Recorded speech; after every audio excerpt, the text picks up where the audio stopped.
today to introduce Vice President Kamala Harris as she embarks on her Fight for Our Freedoms college tour.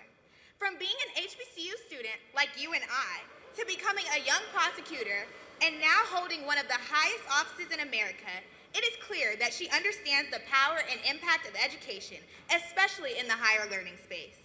As we welcome Vice President Harris to our illustrious Aggie Land, take some time to reflect on how we can curate change, not only with our HBCU, but for all students all over.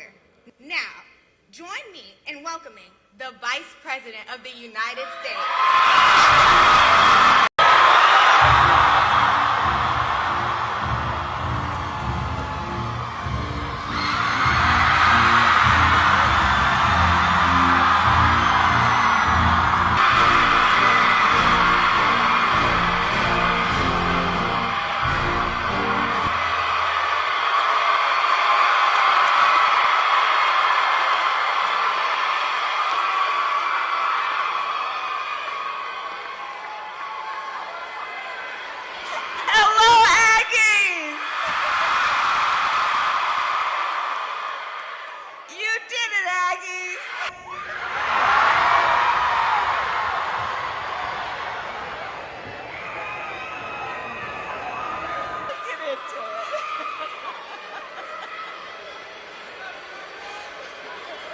Aggies, before we begin, we have to greet our guests the proper way. Can I get an Aggie pride? Aggie pride! Welcome. We are so thrilled to have you, Madam Vice President, Administrator Regan. Thank you guys so much for coming. How are you feeling? Feeling good. Feeling good.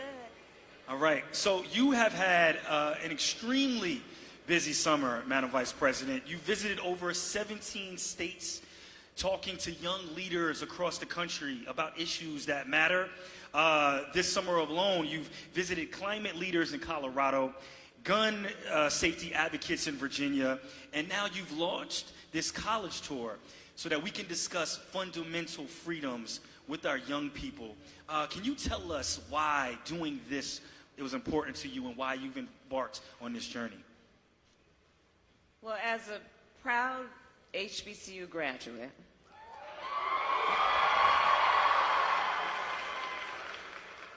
it was very important for me to start this tour at some of the most distinguished, exceptional higher education institutions in America, and that is why I'm here at A&T.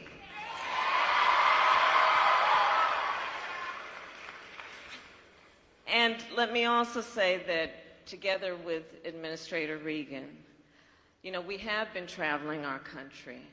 And I have to tell you, all the young leaders who are here, we are counting on you. We need you. We need your ambition, your aspirations for the future of yourself and your country. I strongly believe that you have already decided to be leaders. That is why you are here at this school. And as you continue in your role of leadership, you are going to make a fundamental and profound difference for the betterment of our entire country and the world.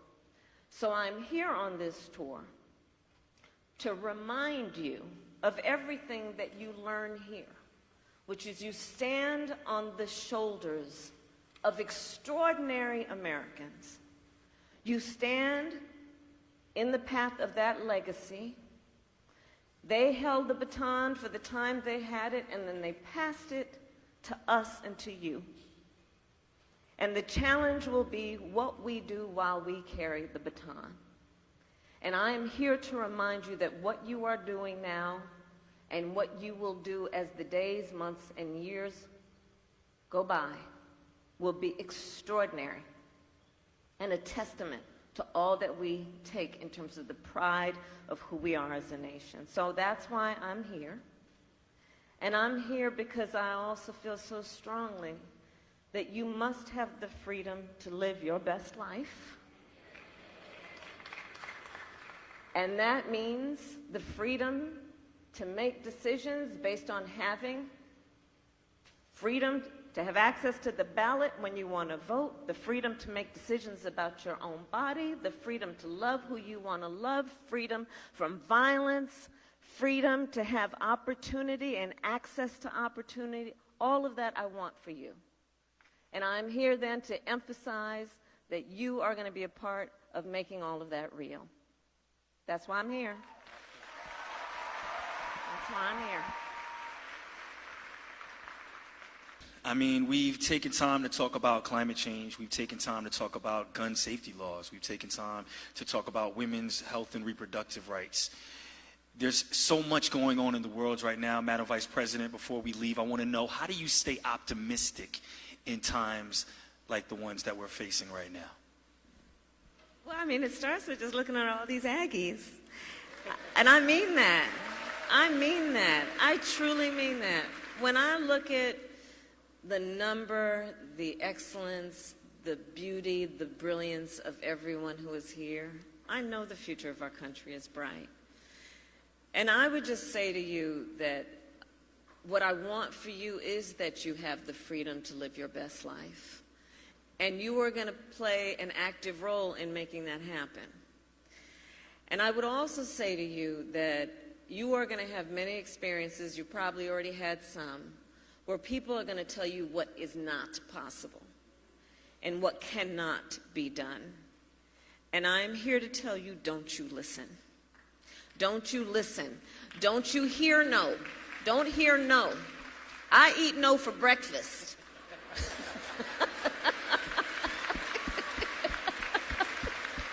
Serious. And I'd also share this, been where you are a long time ago and traveled a lot in the world and life since then. I would ask you to understand and know as much as you can right now how special this moment is in your life. When I was in an auditorium like this at Howard University, my freshman year, I didn't realize that day I met people for whom I would be godmother to their children. I sat next to people whose weddings I would be in. I was with people who, I kid you not, I've seen around the world. I mean, one time I was in Paris, and I was at the subway, and I'm on one side waiting for the train, and the other side, the train's supposed to go the other way. And I looked across, and there was another Howard graduate. You have no idea yet. I hope you have some sense of it, how special this moment in your life is. And one of the things it is doing for you, and I'd ask you to look around, is it will remind you as you go in the world, you are not alone. You come from people. Because in your life, you're going to have many times when you're going to walk in a boardroom, a courtroom, a meeting room, and you're going to be the only one that looks like you or has had your life experience. And what I want for you is you never walk in those rooms feeling alone. That you remember a moment like this to know that when you walk in those rooms, we all walk in that room with you, cheering you on, and expecting that you will carry the voice of all who are not in that room but are counting on your leadership. You were born to lead. That's why you're all here right now. And so just get out there, own your power, tell your truth right now, because your country needs you. And I say that as Vice President of the United States. Thank you. Well, you guys are not alone as you go out into the world. But Madam Vice President, we want you to know we got your back as well. Thank you so much. One more time, Aggie Pride, Aggie Pride. And of course, we have to end this college tour off the right way. If you wouldn't mind, let's take a selfie. Don't worry, we're going to do three. We're going to do three. We got it.